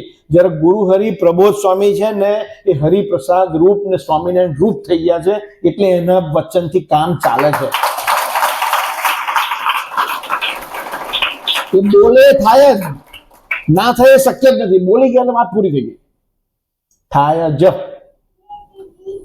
એમ જો કોઈ મંદિર હોય તો મંદિરની બહાર કોઈ ભિખારી હોય તો એ બી કહે છે કે રામ કે નામ કે દે દે બાબા, તો એને રામ નામનો ઉપયોગ ભીખ માંગવા માટે કર્યો. એને મહિમા જ નથી રામનો, બાકી એને ભીખ ના માગવી પડે. સ્વામી કે ભીખ માગવી પડે છે એટલે હું. કૃણાલ નામનો એક દીકરો હતો શિકાગોમાં, એના ફાધરને કેન્સર થઈ ગયું. જો હજુ ફરી બીજી વાત કરું, આવતા 5 થી 7 વર્ષમાં દરેકના ઘરમાં એક કેન્સર પેશન્ટ હશે. ડાયરી લખવી હોય તો લખી રાખો ડાયરીમાં. ભરૂચ પાસે હલદરવા ગામ છે, ત્યાં ગૌમૂત્ર આધારિત એક વ્યક્તિ આપણા મિત્ર છે, દવા કરે છે છેલ્લા 15 વર્ષથી, અને એને અત્યાર સુધીમાં 20,000 વ્યક્તિને ચેક કરી, એમાં 12,000 વ્યક્તિને કેન્સર છે. એમાં 60% ઉપર બહેનોને કેન્સર છે. કોઈ વ્યસન તો બહેનો કરતા નહીં. તો ખોરાક એવા થઈ ગયા, પાચન શક્તિ મંદ પડી ગઈ, યોગા નથી, આસન નથી, પ્રાણાયામ નથી, વોકિંગ નથી, બેઠાડું જીવન છે, એટલે અંદર સેલ મરીને કેન્સરની ગાંઠો થાય છે. અને પછી ચોથા સ્ટેજમાં ખબર પડે કેન્સર છે, પછી આપણા હાથમાં હોતું નથી, પછી વ્યક્તિ પતી જાય છે. તો આ ભગતના ફાધરને બી ચોથા સ્ટેજનું કેન્સર હતું. એટલે સ્વામીને પ્રાર્થના કરી કે સ્વામી ધામમાં લઈ જાઓ. તો કે પપ્પાને પૂછ્યું એમની શું ઈચ્છા છે. તો કે સ્વામી એમની બે ધામમાં જ જવું છે હવે, પણ કે એવી ટાઈમે ધામમાં લઈ જજો કે ઘરના બધા સભ્યો એક સાથે અમે હોય ને તે ટાઈમે ધામમાં લઈ જજો. તો કે 3 દિવસ પછી મહારાજ તેડવા આવશે એવું પ્રબોધ સ્વામીએ કીધું. 3 દિવસ પછી ગુરુ હરિ સ્વામીજી તેડવા આવશે એવું કહ્યું. એક્ઝેક્ટ ત્રીજા દિવસે બધા હોસ્પિટલમાં હતા અને આ જે ભાઈ છે ને એની પત્ની ઇન્ડિયા હતી. એનો ફોન તે ટાઈમે ફેસ કોલ આવ્યો અને તે જ ટાઈમે પેલા ભાઈ પથારીમાં એવું બોલ્યા. બધા વ્યક્તિ હાજર છે, જે ગેરહાજર છે ને એ પેલા ફેસ કોલ પર હતું, એટલે હાજરી થઈ ગઈ એની. એ વ્યક્તિ એવું બોલ્યા કે હરિપ્રસાદ સ્વામી ને પ્રબોધ સ્વામી મને દર્શન આપે છે અને મને હવે અક્ષરધામમાં તેડવા આવ્યા છે, જગ્યા કરો, હું હવે ધામમાં જઉં છું. ફટ દઈને ધામમાં જતા રહ્યા એક્ઝેક્ટ ત્રીજા દિવસે. એમ આ પુરુષો કમિટમેન્ટ આપ્યું કે મારો જે આશ્રિત હશે એને અંત સમયે દર્શન દઈને હું મારું અક્ષરધામ બક્ષિસ આપીશ. તો ટાઈમિંગ આપીને ધામમાં કોણ લઈ જાય? આપણને ખબર છે કે 1 મિનિટ પછી શું થવાનું છે? આ દિવાલની આર પાર કોણ શું કરવાનું છે? આપણા બૈડા પછી કેટલા તલ છે? કોણ આપણા દુશ્મન છે? કોણ આપણા મિત્ર છે? આપણને ખબર છે? આપણને કાંઈ ખબર નહીં. અને એટલા માટે જ 2 સારા સાધુ ને 4 સારા હરિભગત સાથે મિત્રતા રાખવાની. સુરતમાં એક બંટી નામનો છોકરો હતો, એનો બહુ મોટો બિઝનેસ હતો અને એના ભાઈ હતો હેમંત આફ્રિકા વાળા. એને એવું હતું કે આ બંટીના દર્શન થઈ જાય ને સ્વામીને તો સારું. તો 2 વખત કહે કે ચાલને મંદિર, ચાલને મંદિર. તો કે ના ભાઈ હવે સ્વામિનારાયણમાં ના જવાય યાર, એમ કે બહુ નિયમો આપે, ડુંગળી લસણ નહીં ખાવાનું, પડીકી નહીં ખાવાની અને તિલક ચોંડલો કરવાનો. એટલે ભાઈ કશા નિયમ ના પાડતો, તું ચાલતો ખરો. એક દાડે બર્થડે હતી ને તો કે આજે આવવું પડશે તારે, ચાલ. તો કે જો હું નિયમ નહીં પાડું હા તો શું જાય, ચાલ. આવ્યો ને ભાઈ લાઈનમાં આવ્યો દર્શન કરવા. તો સ્વામીજીએ કીધું કે શું નામ? કે બંટી. શું કરો છો? તો કે હોલસેલનો ધંધો છે, પાર્ટનરશિપમાં. સ્વામી કે આપણે 3 નિયમ લેવાના. પેલો કે જો ના તો કહેતો સ્વામીએ જે નિયમ આવેલા તો એવા નતા કે ના પડે. સ્વામી કે જો આપણે મિત્રો સારા રાખવાના, મંદિરે આવવાનું, સંતો સાથે મિત્રતા રાખવાની. સ્વામી કે વર્ષમાં 1-2 વાર આવવાનું મંદિરે અને ત્યાં સભા થતી હોય ત્યાં જવાનું. પછી એક વિશિષ્ટ નિયમ આપ્યો કે એવા મિત્રો રાખવાના કે ફોન કરે ને તો 10 મિનિટમાં હાજર થઈ જાય. પછી કે સારું સારું આવજો. હવે એને ગન બી લટકાયેલી, ગન હતી એની પાસે. સ્વામી કે ગન રાખો છો ને? તો કે હા સ્વામી, આ થોડુંક ધંધો આમ તેમ. તો સ્વામી એક વાક્ય બોલ્યા કે જે પાર્ટનર જોડે તમે ધંધો કરો છો ને એ પાર્ટનરશિપ આપણે તોડી નાખો અને આપણે જાતે ધંધો કરો. તો ચાલ આવે એને પાર્ટનરશિપ હતી એવી સ્વામીને થોડી ખબર હતી, કોઈ કીધેલું? અંતર્યામી પણ સ્વામીએ કીધું, રક્ષા કરવા માટે કીધું. એને શું મતલબ તમે શું ધંધો કરો છો? પણ એને મતલબ એ હતો કે તમારી રક્ષા થઈ જાય, તમે આવી ગયા મંદિરે. અને વ્યક્તિ પછી ઘેર જતો રહ્યો, વાત ભૂલી ગયો અને ના પાર્ટનરશિપ તોડી, ના સારા મિત્રો બનાયા, ના સભામાં આવ્યા, ના ક્યારે મંદિરે આવ્યા.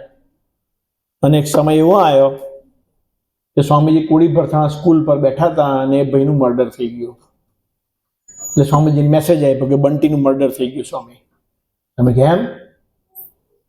સ્વામી બોલ્યા કે એના પાર્ટનરે કર્યું. પછી તો 4-5 દિવસમાં પેપરમાં આવ્યું કે એના પાર્ટનરે કર્યું એમ. પછી એક સ્વામી વાક્ય બોલ્યા કે જીવ પ્રાણી માત્રને સુખી જ થવું નથી, ભગવાનને સાધુની વાત માનવી જ નથી. ધંધો કેટલા રૂપિયા આપે? કરોડ, 2 કરોડ, 5 કરોડ, 25 કરોડ. જીવ તો ના આપે જ ને. જીવ તો ભગવાન આપે છે આપણને. એને પ્રકાશ કોણે કર્યો? ભગવાને કર્યો. પૈસા શું કામના? જર વ્યક્તિ જ નથી તો હું ગમે એટલી મહેનત કરું, સત્સંગ ના કરું, ને મોટું બ્રહ્માંડ બનાવું, ફાર્મ હાઉસ બનાવું, 2-5 ગાડીઓ લઈ આવું, મર્સિડીઝ લઈ આવું, દુનિયા લઈ આવું અને એક દાડે એટેક આવ્યો પછી બીજે દિવસથી શું થાય? બેસણું, થોડા આવે, થોડા રડે, ટેમ્પામથી ઉતરે, મને કીધા વગર જતા રહ્યા. અલા ભાઈ તને ફોન કરવાનો રહી ગયો યાર, શું કરું? કેટલાક તો આવી ગયો, તું ચડી જા ચિતા પર, બહુ પ્રેમ, જુઠ્ઠો પ્રેમ, નકરો જુઠ્ઠો. પછી સલાહ બાપના વાળા નહીં આપે, આવું કરવાનું હતું, એમ કરવાનું, આ દવાખાને લઈ જાય. એટલે ટાઈમ જ નહીં મળ્યો દવાખાને લઈ જવાનો, તો અહીંયા જ પતી ગયો હોય. ને જેવું 12મું પૂરું થાય, લાડવા બાળવા ખાઈ લે એટલે પછી બધા બે કે હવે માલ શું છે, કહો, જમીન કેટલી છે, મકાન કેટલા છે, ભાગ કેટલા પડશે, આપણું કઈ નામ ચડશે, બધો પ્રેમ ગાયબ. બસ એટલે સ્વામી કે જેના માટે તમે દોડો છો ને એ વ્યક્તિ તમારા છે જ નહીં, ભૂલી જાઓ. ને ભગવાનના અર્થે તમે કરશો ને તો ભગવાન અનંત ઘણું કરીને આપશે. કયું? આત્માનું, આ લોકનું નહીં. આ લોકની સંપત્તિ તો રાજાઓના રાજ નહીં રહ્યા, તમારું શું રહેવાનું? તમે જુઓ, મેં જયપુર બેલપુર જવાનું, રાજસ્થાનમાં બધા બહુ રાજાઓ હતા. મેલના કોંગરા બોંગરા ખરી ગયા, ઓયડા બોયડા ગુમ થઈ ગયા, ગુંબર બુંબર બધું ગુમ થઈ ગયું. પડી ગયા 500 વર્ષમાં મહેલ હોય, બધું જતું રહ્યું. આપણું બી કશું નથી રહેવાનું. એટલે ભગવાનને સંભાળવા સિવાય કોઈ મોટું કામ જ નથી આ પૃથ્વી ઉપર. મહારાજે કીધું ને કે ભગવાન ભજવા જેવી મોટી કોઈ વાત જ નથી. કોઈ કે હું આ ધંધો કરું તો એ કોઈ મોટી વાત નહીં. તમે હું ધંધો કરો તો આખી દુનિયામાં લોકો ધંધા જ કરે છે. શું કરે? આ ટાટા બિરલા છે, ચાલો ટાટા છે, રતન ટાટા, આખી જિંદગી એને કેટલી બધી કંપનીઓ, બસો બનાવીને, ટેક્સીઓ બનાવીને, ટાટા અને બીજી કેટલી કંપનીઓ ફોરેનમાં લીધી. હવે ટાટાએ લગ્ન જ નહીં કર્યું, એના પછી બધા રાહ જોઈને બેઠા કે આ ટાટા કોણ લેશે. તો ટાટા જે દિવસે એને ટાટા કર્યું, કોની હારું? એના કરતા આમ આંખ બંધ કરી. અને એવું છે જેને અમેરિકામાં પિઝા હટની સ્થાપના કરીને એ વ્યક્તિ અનાથ આશ્રમમાં રહેતો હતો. અને 1 પિઝા હટ, 2 પિઝા હટ, 3 પિઝા હટ, પછી ચેઇન લિંક થઈ અને એને કોથળા રૂપિયા આવવા મળ્યા. અને એને અંતરદ્રષ્ટિ થઈ કે સાલા આટલા બધા રૂપિયા હું કઈ વાપરીશ, કેટલું મોટું એમ્પાયર હોય. તો એને બધું દાન કરીને એક નદી કિનારે ઝૂંપડીમાં ભગવાનને સંભાળવા માટે બેસી ગયો, પ્રેયર. તો ઘણા એવા બી છે કે જેને અંતરદ્રષ્ટિ થાય છે કે આ બધું મારા કશું કામનું નહીં, એવું બી છે. પણ મૂળ વાત એ છે કે આપણે તનથી, મનથી, ધનથી સુખી થવું છે, ભગવાનના કાયદે જીવવું છે. એક ભરૂચમાં દીકરો છે જિગ્નેશ પટેલ કરીને, જન્મથી જ સાંભળતો નહોતો, કાન પડદા નહોતા. આ એક અંગ છે ને, $6 ટ્રિલિયન બોડી છે, પણ આપણને ક્યારે ખબર પડે? જ્યારે એકાદ અંગ જતું રહે પછી ખબર પડે. અત્યારે તો બધું સારું છે એટલે ત્યાં બેઠા ટીવીમાં સાંજ ભી કભી બહુ થી, આ સમાચાર આયા, ઓ કોણ આવ્યો? ટ્રમ્પ જવાનો, હવે કોણ આવશે? અલા ભાઈ, ટ્રમ્પ જાય ત્યાં આવે તારે શું મતલબ? તું રહે છે ઇન્ડિયામાં, પેલો રહે છે અમેરિકા. અમુક જણા તો બોકડે બેહીને એટલી મોટી વાતો કરે છે, એ જ મોદી સાહેબ છે. દેશ તો આ જ ચલાવે છે. કારણ કે ઘર ચલાવો તો બહુ છે, દેશ પછી ઘર ચલાવવાનું જ અઘરું છે. પેલું તો આપણું એકાદ અંગ જતું રહે ને તે પહેલા ચોંકી જવાનું. આ છોકરાને કાન નતા સંભળાતા, રોજ પ્રાર્થના કહીને છે, હે પ્રબોધ સ્વામી, મેં જન્મ્યો ને તારનો અવાજ નહીં સાંભળ્યો, કૃપા કરો મારી કરો. અને હજુ તો એ છોકરો 10મા ધોરણ પાસ કરીને કોલેજમાં જ આવેલો. અને ગુરુ હરિ પ્રબોધ સ્વામીજી સપનામાં આવ્યા, બેટા કયા કાનમાં નહીં સંભળાતો? આ કાનમાં. એમ કાન ખેંચીને ફૂંક મારી, આ કાનમાં નહીં સંભળાતો. અને પછી જાગી ગયો એકદમ, એવો કે થયું એકદમ. મને ખબર પડી કે એમ પ્રબોધ સ્વામી સપનામાં આવ્યા, મને ફૂંક મારી, કાન વલાયો, એમ થોડોક અવાજ આવવા મળ્યો. અને હવાર તો સાંભળતો થઈ ગયો હોય. અને પછી તે સભામાં મળ્યો, મને ભગત મિરેકલ થયું. શું થયું? આ કોણ જન્મે તમને સંભળાતો હતો, સાંભળતો થઈ ગયો. કેવું? પ્રબોધ સ્વામી ખાલી ફૂંક મારી સપના નહીં. એ છોકરાને વિડીયો બનાવવા છે, મૂકવાનું છે. અનુભૂતિ ક્યારે થાય? તમારી નિષ્ઠા, વિશ્વાસ, શ્રદ્ધા ભગવાન પર હોય ને તો આકાશ ફાડીને ભગવાન અનુભૂતિ કરાવે. વિશ્વાસ ક્યારે આવે? તો કથા વાર્તાથી આવે. આ વ્યક્તિ કોણ છે, ક્યાંથી આવ્યા છે, શું કરવા આવ્યા છે, એને શું સ્વાર્થ છે, આપણા માટે શા માટે રસ લે છે? તો શાસ્ત્ર વાંચવું પડે સ્વામી કે તમારે. ભગવાન સ્વામિનારાયણનું 5 ભાગનું શાસ્ત્ર છે, શાસ્ત્રીજી મહારાજનું શાસ્ત્ર, યોગીજી મહારાજનું શાસ્ત્ર, હરિપ્રસાદ સ્વામીના પ્રસંગ, પ્રબોધ સ્વામીના પ્રસંગ વાંચો, વાગોળો, પછી નિષ્ઠા પાકી થાય કે જે છે તે બ્રહ્માંડમાં આ જ છે, બીજું કોઈ નથી. કરજણમાં એક ભરતભાઈ કઈ ભગત હતા, કોરોનામ ધામમાં ગયા, યંગ એકદમ, કદાચ 35-37 વર્ષના. એમના વાઇફ છે ને વડતાલના ચુસ્ત સત્સંગી હતા અને હરિકૃષ્ણ મહારાજની ભક્તિ કરે. ત્યાં ઘરમાં ફ્રીડમ હતી કે તમારે જે ફાવે તે કરો. આ ભગત હરિપ્રસાદ સ્વામી માનતા હતા, અમરીશ હતા. કોરોનામ ધામમાં ગયા પછી એમને એટલી પ્રતીતિ નથી, પણ એ સોસાયટીમાં પ્રબોધ સ્વામીના ભક્તો હતા, એનું બધું સંભાળ રાખે. નાનો છોકરો હતો એટલે પ્રીતિ, એટલે ભાઈ પ્રબોધ સ્વામીની સભા ભરતા થયા. હવે એમની મમ્મી દોરા ગામમાં રહે, તો અહીંથી 20-22 કિલોમીટર થાય કરજણથી. એમને એટેક આવ્યો, હેવી એટેક. એટલે ત્યાંથી ગાડી નીકળી તે વખતે આ બેન ત્યાં જ હતા ગામમાં, એમના ઘરે પિયરમાં. તો પેલા એમના મમ્મીને એટલો બધો દુખાવો થાય છાતીમાં, અને આમ પરસે રેપ જેપ ગભરામણ એટલી બધી થાય, તો પ્રાર્થના કરતા હતા, મહારાજ હરિકૃષ્ણ મહારાજનું સ્વરૂપ જો સ્વામીજીને પ્રબોધ સ્વામીમાં હોય ને તો એને દવાખાને સુધી પહોંચાડજો. અને પોતાનું અંગત વ્યક્તિ એમ મિનિટ 1-2 મિનિટમાં એમ જવાની તૈયારી પર હોય ને ત્યારે દિલથી પ્રાર્થના થાય. એમ એવું લાગે કે હમણાં ટપ થઈ જશે પોતાની માં, તો પોતાને એમ અંદરના ઉડાણથી પ્રાર્થના થાય. અને કરજણ આવી ગયું, કરજણ ચેકઅપ કર્યું તો કે બરોડા લઈ જવા પડશે. બરોડા આવી ગયું ને બરોડા જ્યારે લઈ ગયા ને ત્યારે પેલા ડોક્ટરે કીધું કે આ તમારા માટે ચમત્કાર છે, બાકી એમને હેવી 2 એટેક આવેલા છે, એના કાર્ડિયોગ્રામ પ્રમાણે તો હૃદય બંધ જ થઈ જાય. ત્યારે એમને મનાઈ ગયું કે હરિકૃષ્ણ મહારાજ અત્યારે પ્રબોધ સ્વામીમાં પ્રગટ છે. આપણે બી ક્યારે અનુભૂતિ થાય કે તમે પ્રાર્થના કરો, તમારું કામ થઈ જાય અને નિસ્વાર્થ ભાવથી પછી તમારું 1-2 કામ ભગવાન કરે ને પછી સત્સંગમાં તમે રંગાવો, પછી ધીમે ધીમે માયા ઓછી થાય. આ બી એક માયા જ છે. મને નોકરી લાગી જાય, મારો ધંધો ચાલે, મારું લગ્ન થઈ જાય, મને બાળક નહીં તો બાળક આવી જાય, આ બધી માયા છે. પણ એ માયા બી ભગવાન તમને આપે છે. કેમ? તમને પહેલા માયામાં રસ છે એટલે ભગવાનને માયા આપવી પડે, તમને આપવી જ પડે. અને પછી સત્સંગ કરીને તમને આગળ લે ને ત્યારે માયા ભગવાન ધીમે ધીમે ખંખેરે અને હૃદયમાં ફક્ત ભગવાન આપે. એ મહારાજ હે સ્વામી 21 વર્ષના દીકરાને 15 નંબર હતા ચશ્માના, 15 નંબર, આટલા જાડા ક્લાસ. અને ઉભેલો અને પ્રબોધ સ્વામી પધરામણી કરેલી 200-300 યુવકો હતા, અને એવો સંકલ્પ ઉઠ્યો કે પ્રબોધ સ્વામી મારી પાસે આવે અને મને આશીર્વાદ આપે તો સારું.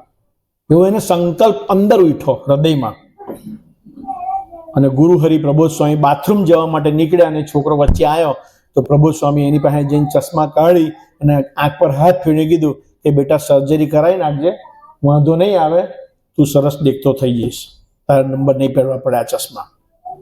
એક સંકલ્પ કોઈ વ્યક્તિ કરે છે, એવા લાખો સંકલ્પ વ્યક્તિ પૂરા કરવા માટે બી એ તૈયાર છે. પણ સંકલ્પ ક્રિયાને ભાવથી ઉપર ઉઠીને ભગવાનને હૃદયમાં ધારવા માટે સમાગમ કરવો પડે, સભામાં આવવું પડે રેગ્યુલર. તમે બધા એ સાંભળ્યું? કોઈ છોડ હોય, છેલ્લી વાત, આજે વાયો તમે, ચોમાસું ચાલે છે, એક છોડ દરેક વાવવો, લીમડો બીમડો વાવવાનો. એક લીમડાનો છોડ વાવે ને એટલે 1.5 ટન એસી આવ્યું એવું કહેવાય.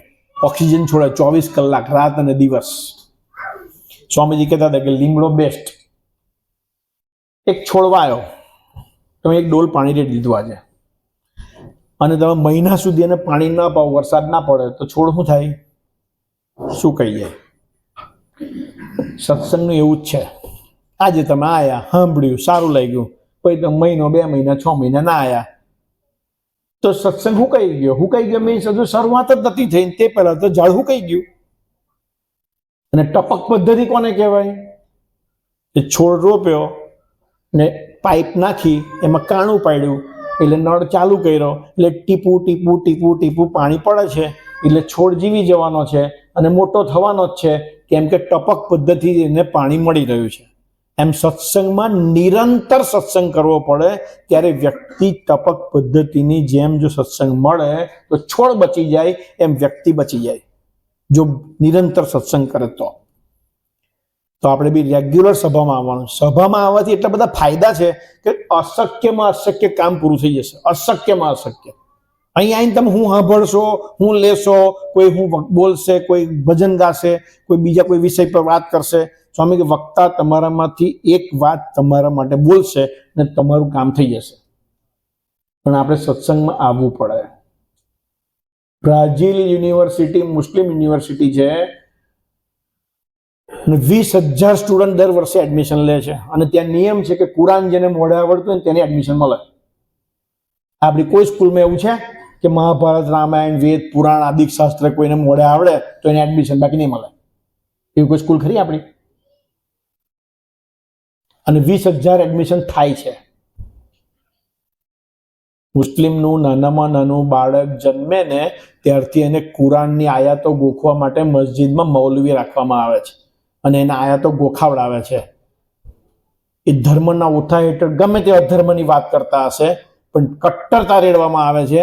સ્વામી, એવી કટ્ટરતા કદાચ આપણામાં ના આવે, પણ પોતાના ઘરને બચાવવા માટે આપણે થોડુંક ધર્મનું જ્ઞાન તો લઈએ, સભામાં તો આવીએ, આપણા બાળકને તો મોકલીએ.